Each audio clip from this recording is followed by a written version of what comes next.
Bienvenido a Garaje Nocturno. Esta noche te espera una historia distinta a las demás, la de un hombre que lo tuvo todo y lo perdió casi todo, y la de un automóvil que fracasó estrepitosamente en su época y sin embargo se volvió inmortal. Te espera el niño pobre de Detroit que llegó a lo más alto de la industria, el auto de acero desnudo con puertas que se abrían hacia el cielo, la fábrica levantada en medio de una tierra en guerra, y la trampa que un día lo hizo caer ante las cámaras. Y al final, te contaré cómo una máquina que nadie quería comprar terminó convertida en una de las más queridas del planeta, gracias a una película que él nunca imaginó.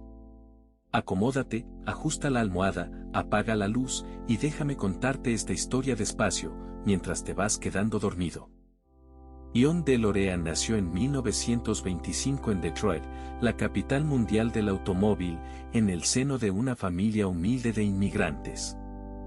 Su padre trabajaba en las fábricas de la industria que definía la ciudad, un hombre rudo y de vida difícil, y el hogar de la infancia de John estuvo marcado por la estrechez económica y por las tensiones familiares. Pero el muchacho poseía una inteligencia brillante y una ambición fuera de lo común, y desde joven comprendió que los estudios serían su vía de escape hacia una vida mejor. Se formó como ingeniero, mostrando un talento notable para la mecánica y para los números, y también una capacidad poco común para tratar con la gente y para venderse a sí mismo.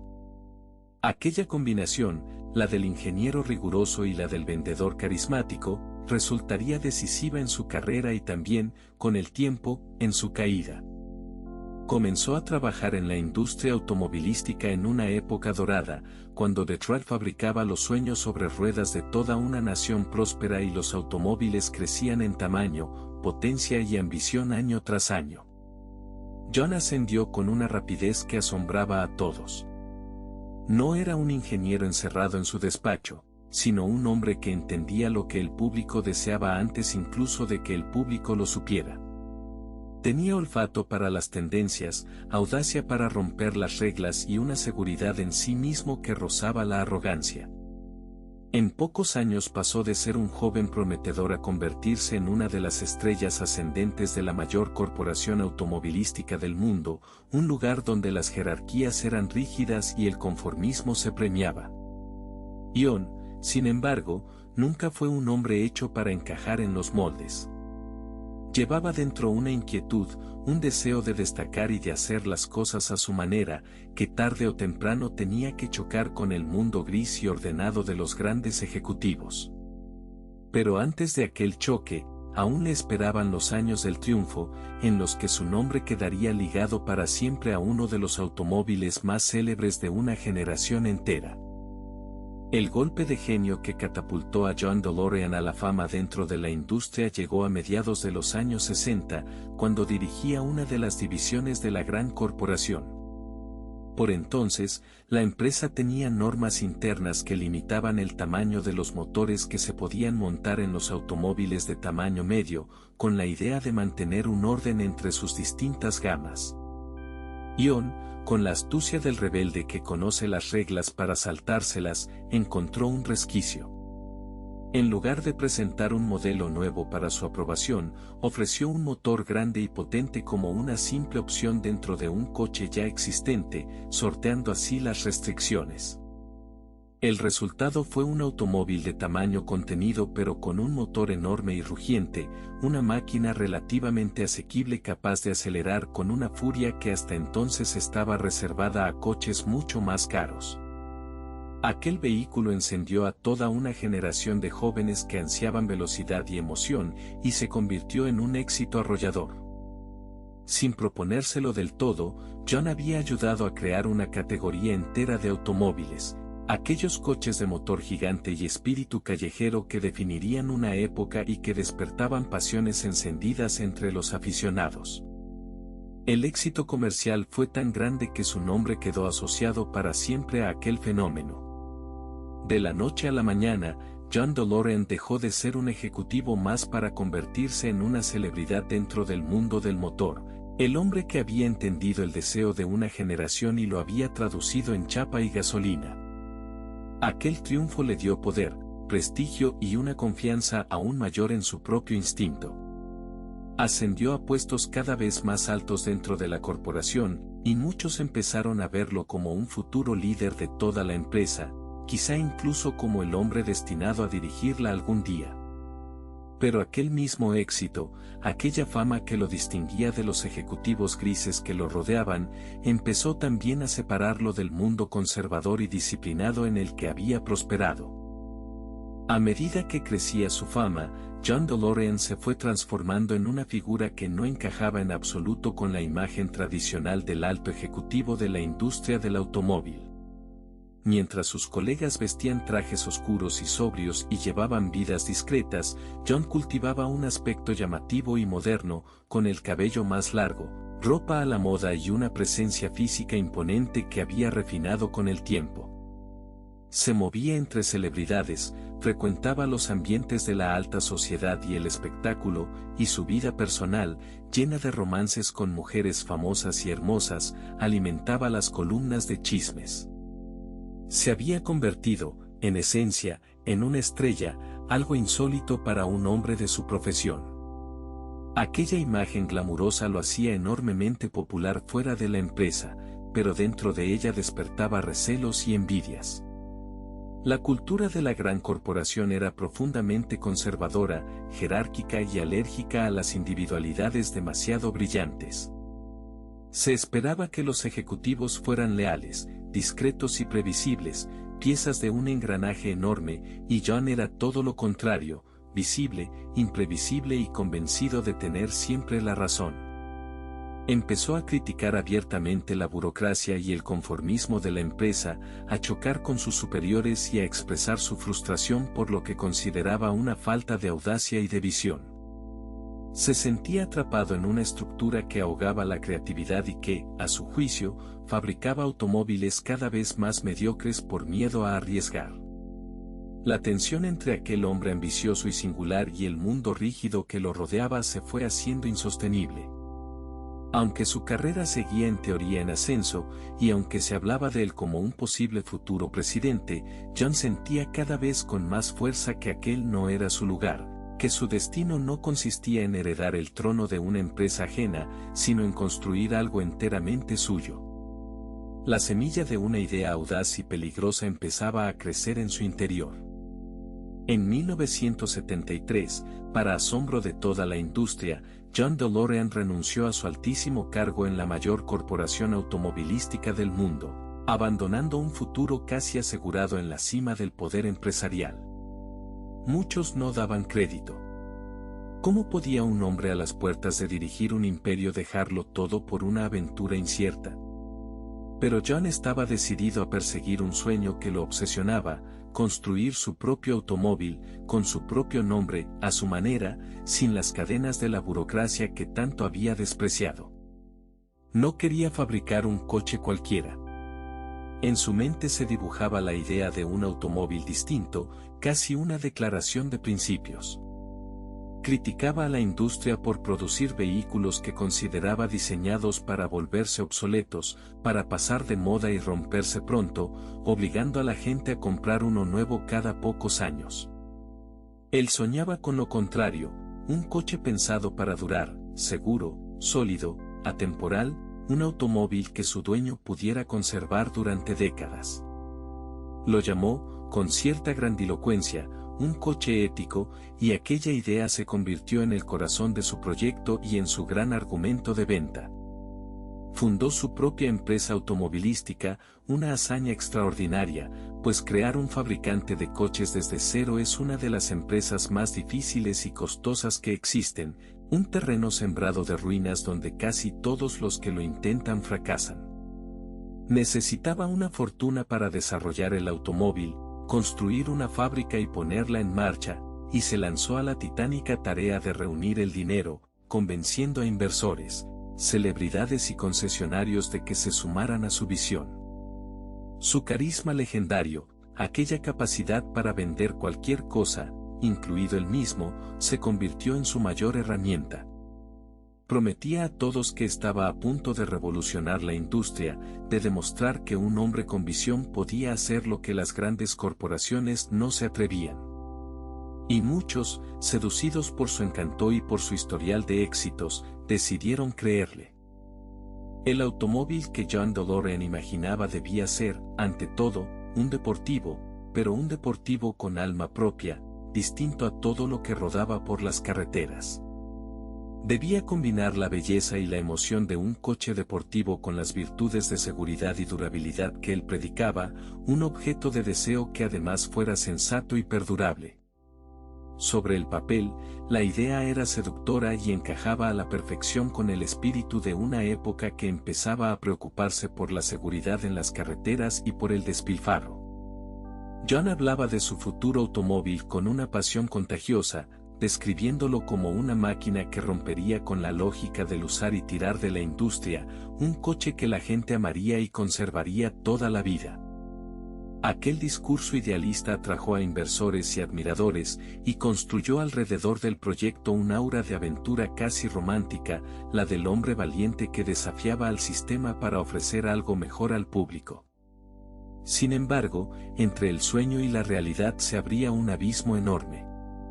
Diseñar y fabricar un automóvil completamente nuevo, fiable y a la vez asequible, era un desafío de una complejidad monstruosa, que había derrotado a hombres con más recursos y más experiencia que él.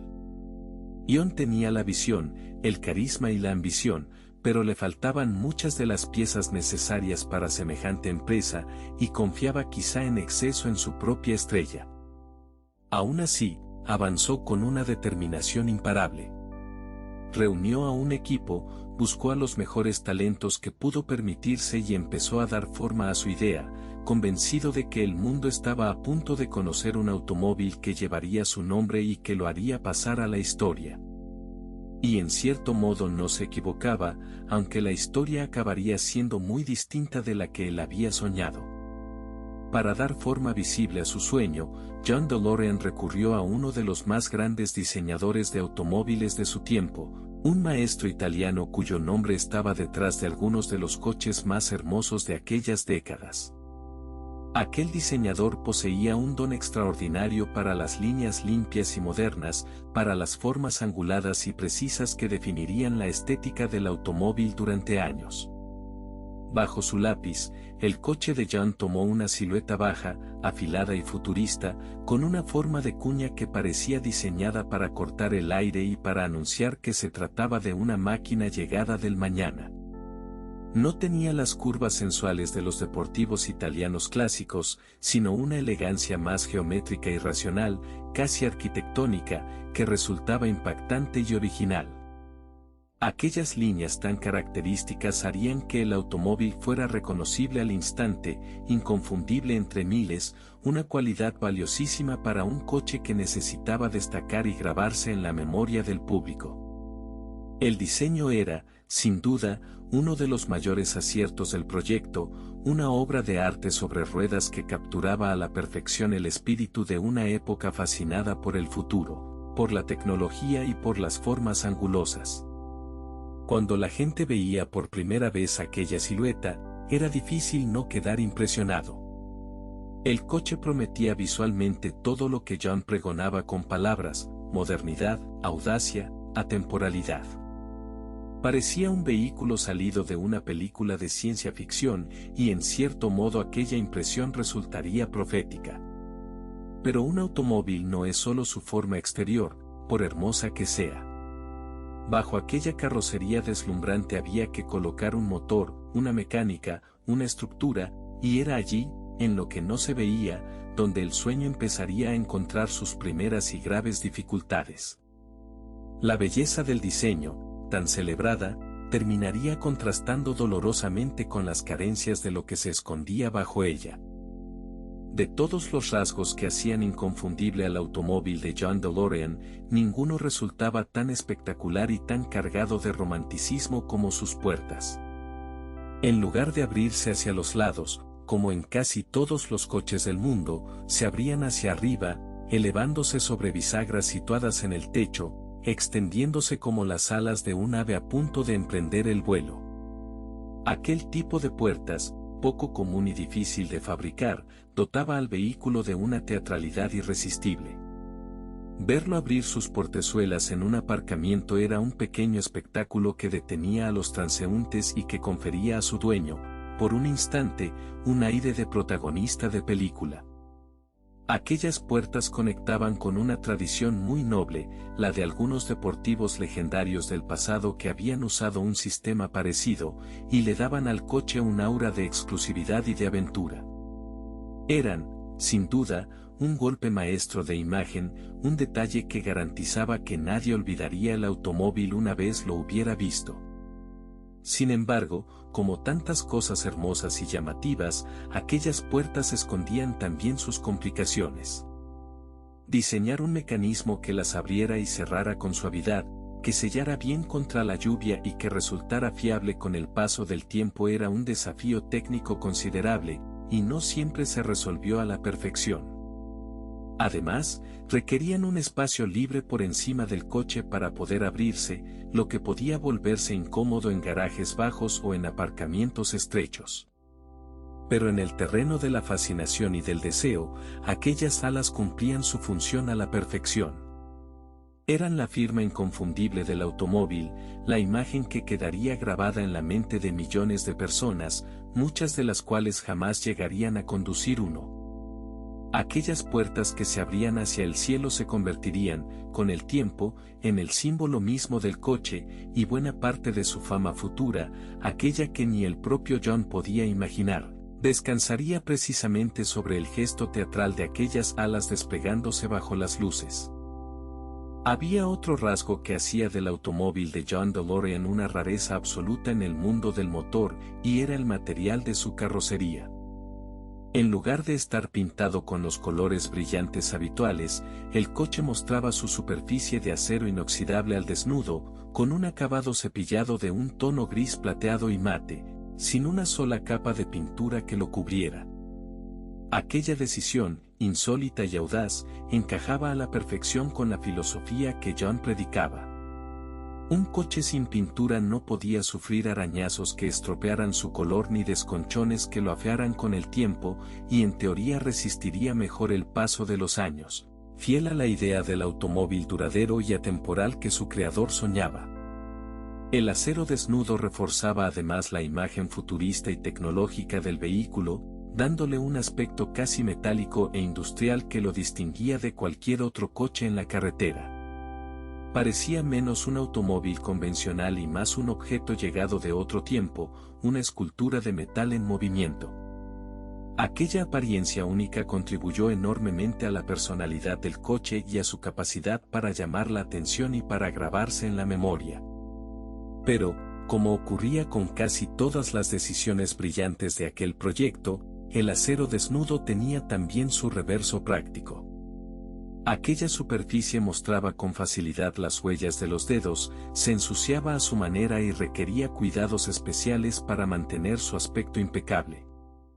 Reparar un golpe en una carrocería de acero inoxidable sin pintura era mucho más complicado que en un coche normal, pues no bastaba con rellenar y pintar. Y su color único, aquel gris metálico invariable, aunque distintivo, no ofrecía la variedad y el atractivo emocional de una gama de colores vivos. Sin embargo, en el balance final, aquel acero desnudo fue otro de los grandes aciertos estéticos del automóvil, uno de los ingredientes que lo convertirían, contra todo pronóstico, en un icono imborrable.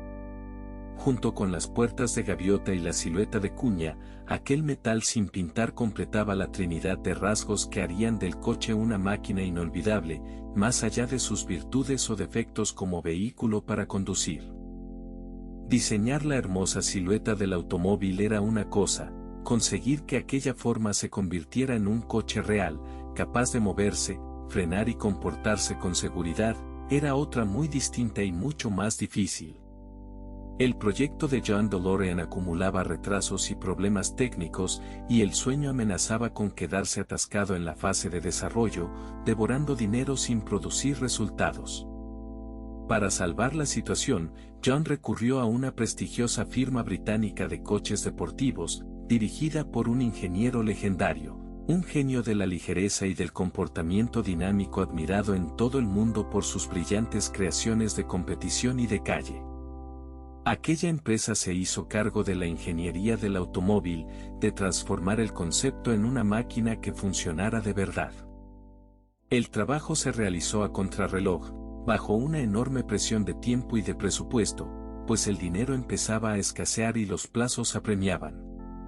Los ingenieros británicos tuvieron que resolver a marchas forzadas innumerables problemas para adaptar la carrocería de acero y las puertas de gaviota a una estructura viable, y para dotar al coche de un chasis y una mecánica aceptables. Hicieron un trabajo notable dadas las circunstancias, pero la premura y las limitaciones de dinero dejaron su huella.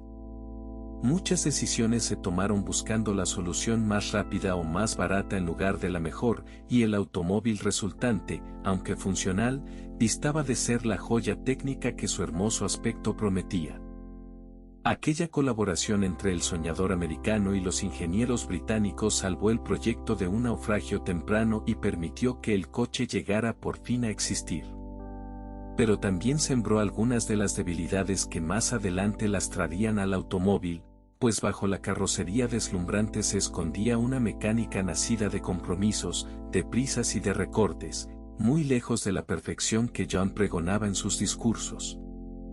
El contraste entre la promesa y la realidad, entre el envoltorio magnífico y el contenido apresurado, se convertiría en uno de los temas centrales de toda esta historia. Uno de los aspectos donde más se notó aquel contraste entre la promesa y la realidad fue el motor. John DeLorean vendía su automóvil como un deportivo emocionante, y su aspecto, bajo, afilado y agresivo, prometía prestaciones a la altura de su imagen. Pero para propulsarlo no se desarrolló un motor propio, algo carísimo y fuera del alcance del proyecto, sino que se recurrió a un motor de 6 cilindros fabricado por un consorcio europeo y compartido con otros automóviles corrientes de la época. Aquel motor, situado en la parte trasera del vehículo, era razonablemente moderno, pero resultaba bastante modesto en potencia, y desde luego no estaba a la altura de las expectativas que despertaba el llamativo diseño del coche. El resultado fue un automóvil que parecía mucho más rápido de lo que en realidad era. Su aceleración era discreta, su empuje resultaba decepcionante para quien esperaba la furia que sugería su silueta, y en las pruebas de velocidad quedaba por detrás de deportivos de aspecto mucho más humilde. Era, en cierto sentido, un lobo con piel de lobo pero corazón de cordero. Prometía con la mirada mucho más de lo que podía cumplir con el pie sobre el acelerador. Aquella carencia se convirtió en uno de los talones de Aquiles del proyecto. Los aficionados y los periodistas, seducidos al principio por el aspecto del coche, se llevaban una desilusión al ponerse al volante y comprobar que la emoción prometida no llegaba. Para colmo, el peso considerable de la carrocería de acero no ayudaba a mejorar las prestaciones. John confiaba en que la belleza, la originalidad y el aura de exclusividad del automóvil bastarían para conquistar al público por encima de sus cifras de potencia, y en parte no se equivocaba respecto al atractivo del coche. Pero en un mercado de deportivos, donde las prestaciones importan y donde los compradores comparan y exigen, aquel corazón prestado y modesto fue un lastre difícil de disimular, una grieta entre lo que el coche parecía y lo que de verdad ofrecía. Un fabricante de automóviles necesita, además de un buen coche, una fábrica donde construirlo, y levantar una fábrica de la nada cuesta una fortuna colosal que John DeLorean no poseía. Necesitaba que alguien pusiera el enorme capital para edificar y equipar la planta, y salió a buscarlo por el mundo con su carisma habitual. La solución llegó de un lugar inesperado y cargado de significado: Irlanda del Norte, una región castigada por un largo y sangriento conflicto civil que la desangraba desde hacía años. En aquella tierra dividida por el odio entre comunidades, el desempleo era altísimo, la violencia formaba parte de la vida cotidiana y el gobierno buscaba desesperadamente maneras de crear puestos de trabajo que ofrecieran una alternativa a la desesperación y al enfrentamiento. La llegada de un famoso empresario americano prometiendo una fábrica moderna y miles de empleos parecía un regalo del cielo, una oportunidad para llevar prosperidad y esperanza a una zona atormentada. Las autoridades británicas ofrecieron a John una cantidad de dinero público verdaderamente enorme en forma de ayudas y subvenciones para que instalara allí su planta. Fue un acuerdo de proporciones gigantescas, una apuesta arriesgada del gobierno que confiaba en que el proyecto no solo produjera automóviles, sino también paz social y desarrollo en una de las regiones más problemáticas de Europa. Para John, aquella financiación fue la tabla de salvación que hizo posible su sueño. Sin ella, el proyecto probablemente habría muerto antes de nacer. Se eligió un terreno en las afueras de una ciudad marcada por la tensión, justo en una zona limítrofe entre los barrios de las dos comunidades enfrentadas, con la esperanza simbólica de que la fábrica sirviera para unir a personas que la política y la religión mantenían separadas. Así, el elegante y futurista automóvil americano, concebido en despachos llenos de glamour, acabaría naciendo en medio de una de las tierras más convulsas del mundo, en un contraste que resume a la perfección lo insólito de toda esta aventura. Levantar una fábrica de automóviles moderna en aquel lugar y hacerlo a toda velocidad fue una hazaña casi tan extraordinaria como el propio coche. En un terreno que hasta hacía poco eran campos, se construyó en un tiempo récord una planta enorme y equipada, un esfuerzo titánico impulsado por la urgencia de John, que necesitaba empezar a producir y a vender cuanto antes para calmar a los inversores y para que el dinero comenzara a entrar en lugar de solo salir. Aquella prisa, comprensible dada la sangría económica, tuvo un precio. La fábrica se levantó y se puso en marcha antes de que el automóvil estuviera del todo listo y depurado, y antes de que existiera una plantilla con la experiencia necesaria para fabricarlo con la calidad debida. La ubicación de la planta, justo en la línea que separaba a las dos comunidades enfrentadas de la región, tenía una fuerte carga simbólica. Se contrató a trabajadores de ambos bandos, católicos y protestantes, personas que fuera de aquellos muros vivían separadas por el miedo y la desconfianza, y que ahora debían colaborar codo con codo en las mismas líneas de montaje. En cierto modo, la fábrica se convirtió en un pequeño experimento social, un lugar donde el trabajo compartido lograba, al menos dentro de sus paredes, tender puentes que la sociedad exterior no conseguía construir. Para muchos de aquellos hombres y mujeres, el empleo en la fábrica supuso una oportunidad preciosa, un salario digno y una esperanza en medio de un entorno desolador. Aquel aspecto humano de la historia, el de los trabajadores de una tierra en guerra que encontraron en el proyecto una razón para la ilusión, es uno de los más conmovedores y a menudo olvidados de toda la aventura. Porque más allá del glamour de John, de las puertas de gaviota y de los escándalos que vendrían, hubo miles de personas comunes cuyas vidas quedaron ligadas al destino de aquel automóvil, y que pusieron en él sus esperanzas más sinceras. El problema más grave que arrastró la fábrica desde el principio fue la falta de experiencia. En una región sin apenas tradición en la construcción de automóviles, la mayoría de los trabajadores contratados nunca habían montado un coche en su vida, y tuvieron que aprender el oficio a marchas forzadas, mientras la línea de producción ya estaba en marcha y la presión por fabricar unidades era enorme. A esa inexperiencia se sumaba la prisa desesperada por empezar a vender, que llevó a poner en producción un automóvil que aún no estaba del todo perfeccionado. La combinación resultó desastrosa para la calidad. Los primeros coches que salieron de la fábrica presentaban toda clase de defectos, piezas mal ajustadas, fallos eléctricos, puertas que no cerraban bien, acabados irregulares y una larga lista de pequeños y grandes problemas. Para un automóvil que se vendía como una máquina superior y duradera, aquella falta de calidad era un golpe demoledor y una amarga ironía. La empresa se vio obligada a establecer, ya en su destino americano, unos centros donde los coches recién llegados de la fábrica eran revisados y reparados antes de entregarse a los clientes, un reconocimiento tácito de que las unidades no salían en condiciones aceptables. Aquello encarecía los costes y dañaba la reputación del producto justo cuando más necesitaba brillar. No era culpa de los trabajadores, que en su mayoría se esforzaban con honestidad y orgullo por hacer bien un trabajo que apenas estaban aprendiendo, sino de una gestión que había puesto el carro delante de los bueyes, exigiendo producir en masa antes de tener listos el coche y la gente. La calidad, ese factor silencioso que decide el destino de tantos automóviles, se convirtió en uno de los grandes enemigos del proyecto. El hermoso coche de acero, tan admirado por su aspecto, empezó a ganarse una fama incómoda de máquina caprichosa y poco fiable, precisamente lo contrario de lo que su creador había prometido al mundo con tanta elocuencia. Finalmente, tras años de sueños, promesas, retrasos y esfuerzos titánicos, el automóvil de John DeLorean llegó al mercado, sobre todo al de los Estados Unidos, donde se concentraban las mayores esperanzas de venta. La expectación era considerable. La prensa había seguido durante mucho tiempo la aventura de aquel famoso empresario que había dejado la gran corporación para construir su propio coche, y el público sentía curiosidad por ver por fin la máquina de acero y alas de gaviota de la que tanto se había hablado.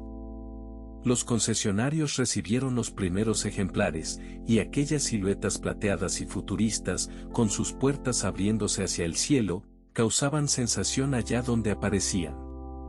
Sin embargo, el precio del automóvil resultó ser elevado, situándolo en un territorio donde competía con deportivos consagrados y prestigiosos que ofrecían mejores prestaciones y una fiabilidad probada.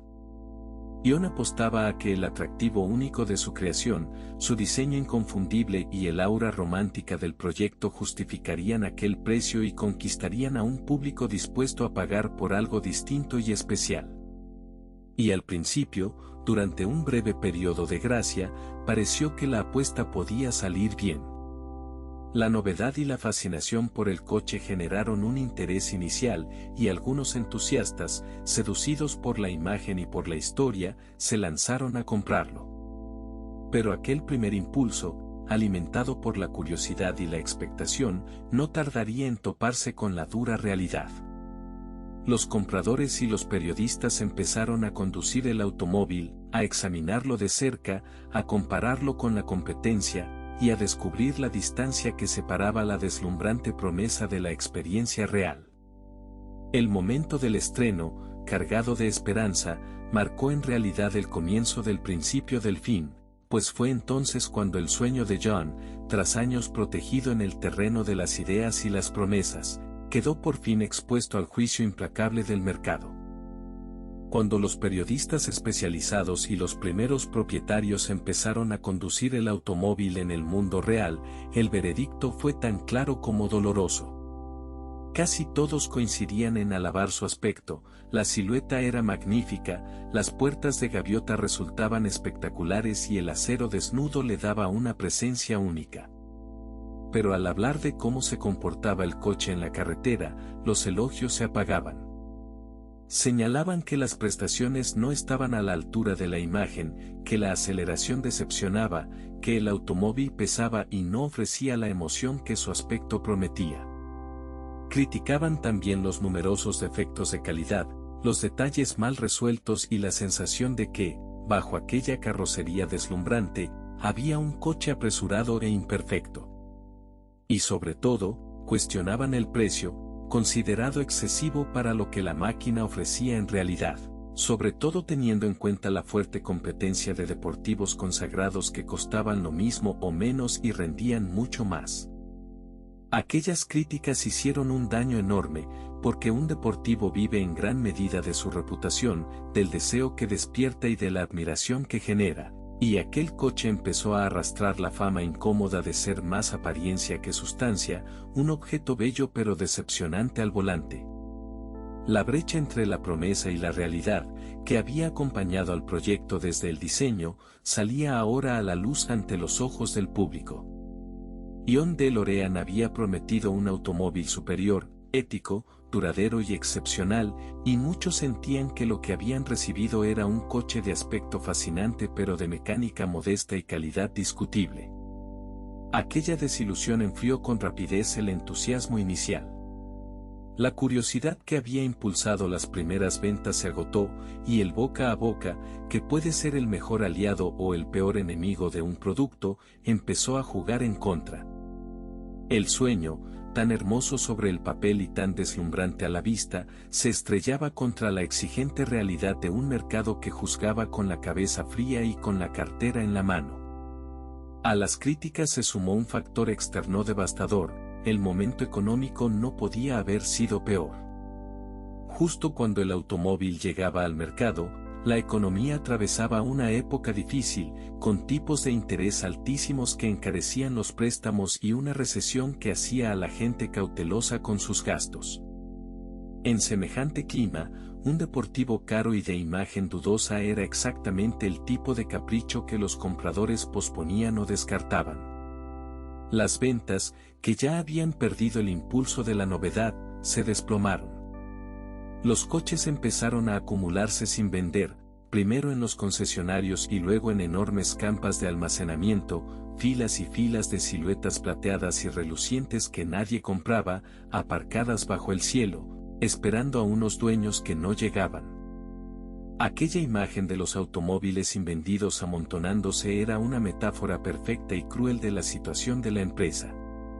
Cada coche sin vender era dinero inmovilizado, una fortuna congelada en metal que no se convertía en ingresos. La compañía había construido una fábrica pensada para producir un número muy elevado de unidades al año, confiando en un éxito comercial que nunca llegó a materializarse, y aquella capacidad ociosa se transformó en una carga insoportable. Se fabricaban más coches de los que se lograba vender, y la brecha entre la producción y las ventas abría un agujero cada vez más profundo en las finanzas. El dinero salía a raudales para pagar a los trabajadores, a los proveedores y los enormes costes de la fábrica, mientras apenas entraba lo suficiente por las escasas ventas. Era una situación insostenible que solo podía terminar de una manera. La joven empresa, que había nacido de un sueño y del carisma de un solo hombre, empezó a hundirse bajo el peso de sus propios coches invendidos, mientras John DeLorean buscaba con creciente desesperación una forma de detener la sangría antes de que fuera demasiado tarde. A comienzos del segundo año de vida del automóvil, la situación financiera de la empresa era ya crítica, al borde mismo del abismo. El dinero se había agotado, las deudas se acumulaban y las ventas seguían siendo insuficientes para cubrir los enormes gastos. La compañía dependía casi por completo del apoyo del gobierno que había financiado su fábrica, pero aquel apoyo tenía un límite, y la paciencia de las autoridades empezaba a agotarse. Un nuevo gobierno, menos entusiasta que el anterior con aquella costosa aventura, examinó con ojo crítico las enormes sumas de dinero público que se habían invertido y los pobres resultados obtenidos, y llegó a la conclusión de que no tenía sentido seguir echando fondos en un proyecto que hacía agua por todas partes. La decisión fue dolorosa pero contundente. Las autoridades pusieron a la empresa bajo control externo para intentar salvar lo que se pudiera, y dejaron claro que no habría más dinero público sin garantías serias de viabilidad. Para John DeLorean, aquello supuso una amenaza mortal contra su sueño. La empresa que llevaba su nombre, en la que había puesto sus últimos años, su reputación y toda su energía, estaba a punto de desaparecer, arrastrando consigo su fortuna, su prestigio y las esperanzas de miles de trabajadores. Se encontró contra las cuerdas, viendo cómo todo lo que había construido con tanto esfuerzo amenazaba con derrumbarse. Necesitaba, con una urgencia desesperada, encontrar una gran suma de dinero que le permitiera mantener la empresa a flote, pagar las deudas más apremiantes y ganar tiempo para intentar enderezar el rumbo. Pero conseguir esa clase de dinero, con una empresa al borde de la quiebra y una imagen ya dañada, era una tarea casi imposible por las vías normales. Y fue precisamente aquella desesperación, aquel afán de salvar su sueño a cualquier precio, la que empujó a John DeLorean hacia la decisión más funesta de toda su vida, la que lo llevaría directamente a una trampa de la que no habría vuelta atrás. En el otoño de 1982, con la empresa hundiéndose y la desesperación al máximo, a John DeLorean se le presentó lo que parecía una última oportunidad de conseguir el dinero que necesitaba para salvarlo todo. A través de ciertos contactos, se le ofreció participar en un negocio que prometía beneficios enormes y rápidos, el tipo de dinero capaz de rescatar a su empresa moribunda. Pero aquel negocio era en realidad un asunto turbio y peligroso, ligado al tráfico de drogas, y todo formaba parte de una operación encubierta montada por las autoridades. Lo que a John le presentaron como una salida milagrosa era, en verdad, una trampa cuidadosamente tendida, con agentes haciéndose pasar por intermediarios y cámaras ocultas grabándolo todo. John, cegado por la desesperación y por la promesa de una fortuna que salvaría su sueño, cayó en ella. Se dejó arrastrar a una reunión en una habitación de hotel, donde se le mostró el objeto del supuesto negocio y donde, ante las cámaras que él no sabía que lo grababan, pronunció frases que lo comprometían gravemente. En un momento que quedaría registrado para la historia, contemplando aquel negocio ilícito que creía que iba a rescatarlo, llegó a comentar que aquello era mejor que el oro.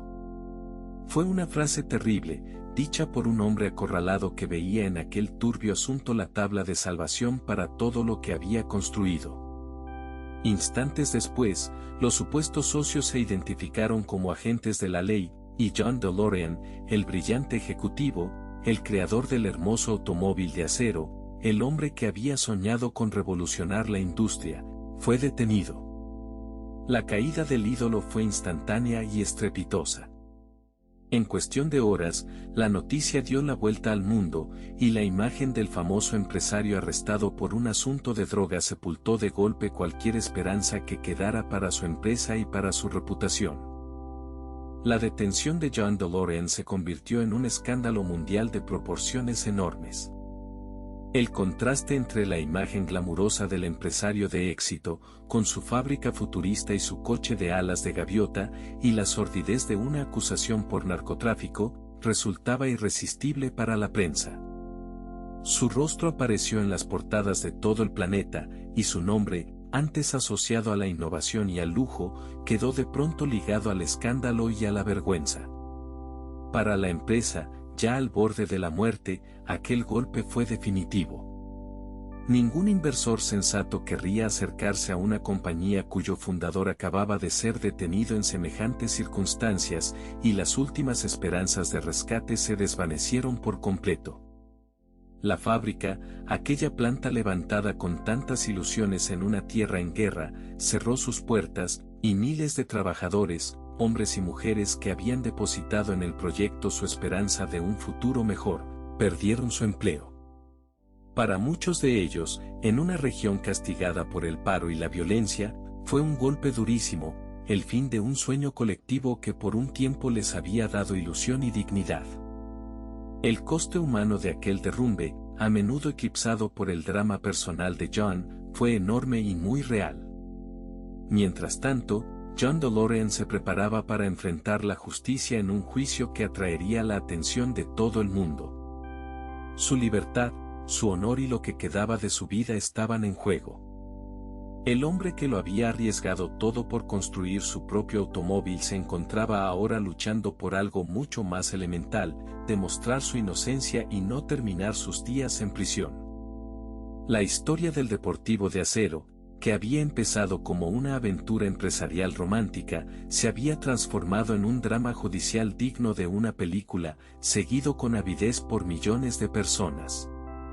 El juicio contra John DeLorean se convirtió en un espectáculo mediático de primer orden, seguido con enorme atención por el público. La acusación presentó las grabaciones de la operación encubierta, aquellas imágenes comprometedoras que parecían no dejar lugar a dudas. Pero la defensa de John montó una estrategia audaz y sorprendente. En lugar de negar los hechos grabados, argumentó que su cliente había sido víctima de una trampa, que los agentes lo habían tentado y presionado deliberadamente, aprovechándose de su desesperación económica para empujarlo a un delito que de otro modo nunca habría cometido. Sostuvo que las autoridades no se habían limitado a atrapar a un criminal, sino que prácticamente habían fabricado el delito, seduciendo a un hombre acorralado que solo buscaba salvar su empresa y los empleos de sus trabajadores. Aquel argumento, el de la incitación por parte de los propios agentes de la ley, se convirtió en el corazón de la batalla judicial. La defensa retrató a John no como un narcotraficante, sino como un empresario desesperado y quizá ingenuo, arrastrado a una situación imposible por quienes debían perseguir el crimen, no crearlo. Fue un juicio lleno de tensión y de giros, en el que se debatió no solo la culpabilidad de un hombre, sino también los límites de lo que las autoridades pueden hacer para atrapar a un sospechoso. El público seguía cada sesión con fascinación, dividido entre quienes veían en John a un delincuente que había recibido su merecido y quienes lo consideraban una víctima de un montaje injusto. El destino del creador del automóvil de acero quedó así en manos de un jurado, que debía decidir si aquel hombre caído había actuado por voluntad propia o había sido empujado a la trampa por quienes le tendieron la mano solo para hacerlo caer. Para sorpresa de muchos, el jurado dio la razón a la defensa. Consideró que John DeLorean había sido efectivamente inducido a cometer el delito por la actuación de los agentes y lo declaró no culpable. Legalmente, John quedó libre, absuelto de la grave acusación que había amenazado con encerrarlo durante el resto de su vida. Había ganado la batalla judicial más importante de su existencia. Y sin embargo, aquella victoria tuvo un sabor profundamente amargo, casi vacío, porque llegó cuando ya lo había perdido casi todo. La absolución limpió su nombre ante la ley, pero no pudo devolverle lo que el escándalo había destruido. Su empresa había desaparecido, engullida por las deudas y por la infamia. Su hermoso automóvil de acero había dejado de fabricarse. Su fortuna, amasada durante décadas de éxito, se había esfumado en el naufragio y en los costosísimos procesos judiciales. Su reputación, aquella imagen brillante de innovador y triunfador que con tanto cuidado había construido, quedó manchada para siempre a los ojos de mucha gente, que recordaría su nombre asociado al escándalo antes que a sus logros. John DeLorean era, tras la absolución, un hombre legalmente inocente pero materialmente arruinado, un ídolo caído que había pasado de la cima del mundo empresarial a las páginas de sucesos en apenas unos años. La rapidez y la profundidad de su caída resultaban vertiginosas.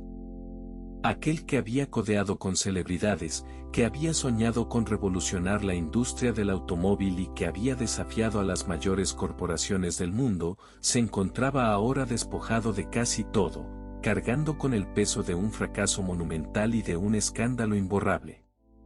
La absolución le devolvió la libertad, pero no el reino que había perdido. Su gran aventura había terminado en ruina, y todo parecía indicar que su nombre y su automóvil quedarían para siempre como un ejemplo célebre de ambición desmedida y de sueños rotos. Tras la tormenta, comenzaron para John DeLorean los largos años del ocaso. El hombre que había vivido bajo los focos se retiró a una existencia mucho más discreta, marcada por las dificultades económicas y por interminables batallas legales de otro tipo, pues los problemas judiciales, lejos de terminar con la absolución, se prolongaron durante mucho tiempo en forma de demandas, reclamaciones y acusaciones diversas relacionadas con el hundimiento de su empresa. Fue perdiendo, poco a poco, las propiedades y los símbolos de la vida lujosa que había disfrutado en sus años de gloria. La gran mansión, los signos de la riqueza acumulada, se fueron desvaneciendo bajo el peso de las deudas. Aquel descenso lento y prolongado, tras la caída fulminante del escándalo, tuvo algo de tragedia silenciosa, la de un hombre que había tocado el cielo y que pasó sus últimas décadas lidiando con las consecuencias de su gran fracaso. En medio de aquellas dificultades, John encontró consuelo en la religión, abrazando la fe con una intensidad renovada y hablando de un cambio profundo en su manera de entender la vida y sus prioridades. El hombre ambicioso y mundano de otros tiempos parecía haber encontrado, en el declive, una serenidad distinta, una reconciliación con su destino. Nunca dejó del todo de soñar ni de imaginar nuevos proyectos, pues aquella era su naturaleza, pero ninguno volvió a acercarse siquiera a la escala de su gran aventura.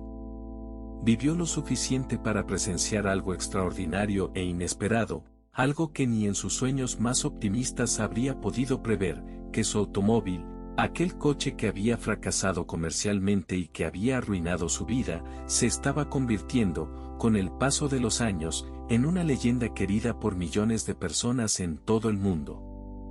Aquel giro asombroso del destino, esa resurrección improbable de su creación, fue quizá el consuelo más dulce de sus últimos años, y la prueba de que las historias, como los sueños, a veces tienen finales que nadie es capaz de anticipar. La resurrección improbable del automóvil de John DeLorean llegó de un lugar que nada tenía que ver con la industria del motor, el cine. Poco después del hundimiento de la empresa, unos cineastas que preparaban una película de aventuras y ciencia ficción buscaban un vehículo especial para convertirlo en el elemento central de su historia, una máquina capaz de viajar en el tiempo. Necesitaban un coche que resultara extraordinario, futurista, que pareciera creíble como un artefacto llegado del mañana y que se grabara en la memoria del espectador. La elección recayó sobre el deportivo de acero y alas de gaviota. Su aspecto insólito, aquella silueta de cuña, aquel metal desnudo y aquellas puertas que se abrían hacia el cielo, lo hacían perfecto para el papel. Parecía, en efecto, una nave llegada de otra época. La película se estrenó y se convirtió en un éxito descomunal, una de las más queridas y populares de su generación, vista y adorada por varias generaciones de espectadores en todo el planeta. Y con ella, el automóvil que había fracasado en las tiendas se transformó en una estrella mundial. Millones de personas que jamás habrían comprado uno, y que quizá ni siquiera conocían la triste historia de su creador, se enamoraron de aquel coche al verlo surcar la pantalla envuelto en luces y misterio, convertido en un símbolo de imaginación y aventura. Fue una de las mayores ironías de toda esta historia. El vehículo que no había logrado seducir a los compradores como automóvil triunfó de manera arrolladora como icono cultural. Su fracaso comercial quedó sepultado bajo su éxito cinematográfico, y su imagen quedó ligada para siempre no a la ruina y al escándalo, sino a la magia, al futuro y a la fantasía.